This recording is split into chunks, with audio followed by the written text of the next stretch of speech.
I would say, what should a consulting hypnotist or hypnotherapist treat then? Yeah, if there's that's a a really danger good of this.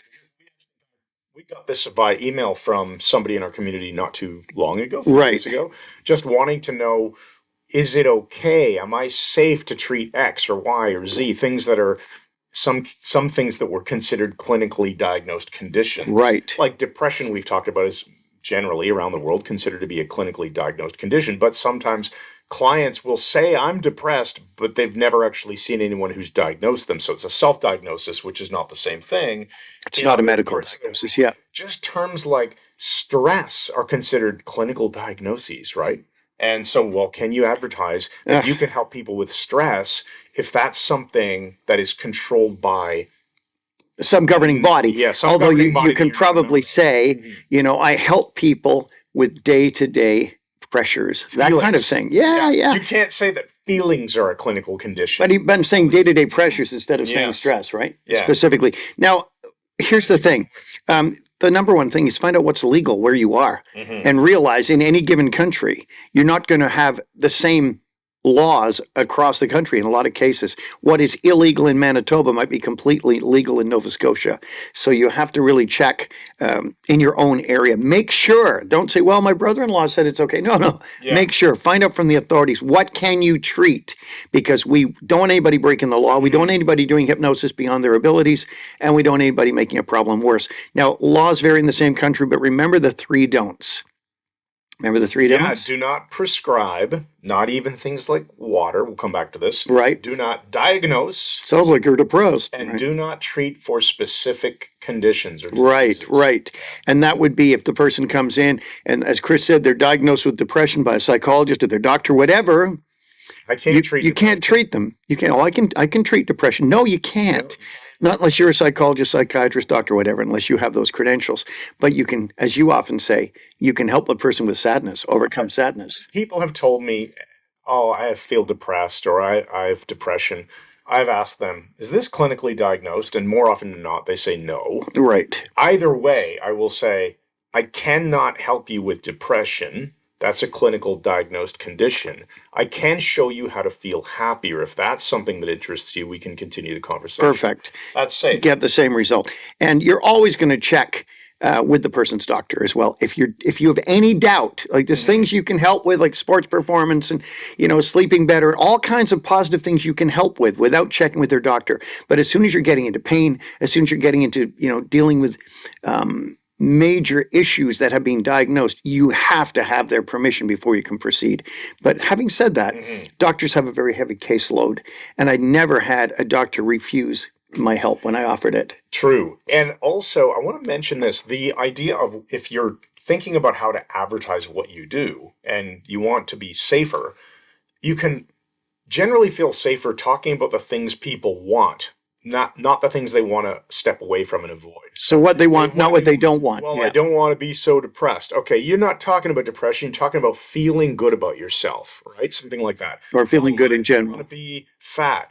I want to lose weight and be thin. Okay, so we're not going to talk about, let's say, I treat food addiction, because addiction, that can be a diagnosed thing, right? That's not something you can necessarily say. I help people make permanent changes so that they have better eating habits and achieve the body composition that they want. That's amazing. Whatever language you want to use Right. has to resonate with your clients, obviously, if it sounds too sciencey. With me as an unconscious coach, I used to say, I'm an educator. I teach clients how to overcome and walk away from their And how problems. to feel better. Yeah, that's it. Overcome and Now, walk away. That's a great Let's line. add another one here. Thank you. Let's add to this. Don't try to be a psychoanalyst. Don't try to be an armchair psychologist with your clients. Deal with issues and help them overcome issues. You don't want to be saying things like, well, this sounds like it's an issue with your mother. It's maybe about your You don't want to say, it might be that, but don't say it.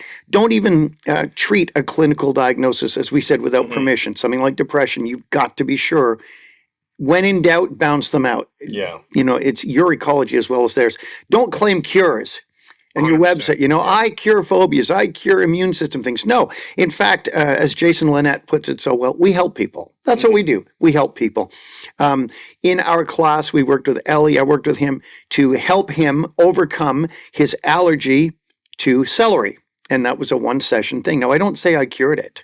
All I did was helped him do an immune system retrain. So his immune system was now treating an innocuous subject His as though it was brain. Yeah, his brain Cured. did it. If it's cured, it's his brain That's did right. it. If it's not cured, well, I guess he'll just continue to be able to eat celery for the rest of his life and technically still be allergic to it. But Well, there is that. There you go.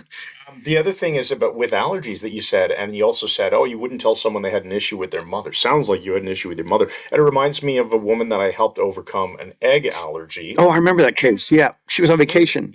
Only in light questioning, right, asking about this before doing the so-called NLP allergy cure. She told me that this happened right around the time of a wedding and that there were issues with her mother. She brought it up. Not me. Right. No, I didn't say, oh, I think that sounds that's it. like it probably made your problem worse. And I didn't start analyzing this. Right. I just thought, issues with the mother.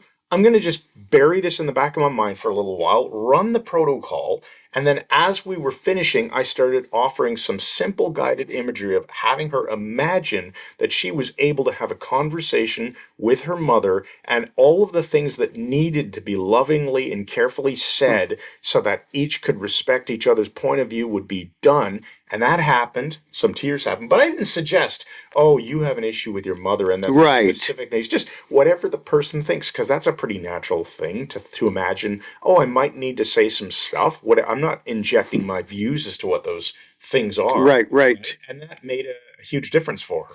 Brilliant. And remember, again, the whole heart of this is ecology first. That's our byline, ecology first, theirs and yours. So they should always feel better when they leave your presence than when they come in. That's the bottom line. They should be more functional, happier, and you should also be covering your own butt so you don't get any ruinous lawsuits or anything. Don't treat things you cannot treat. Yeah. Stay away from it. Help with everyday problems. I said lack of sleep, worry, sadness, self-image issues, past events you can clear up, sports performance. There's a million things you can deal with without having to get into stuff and try to feel like a psychiatrist. Yes, exactly. Yes. I agree.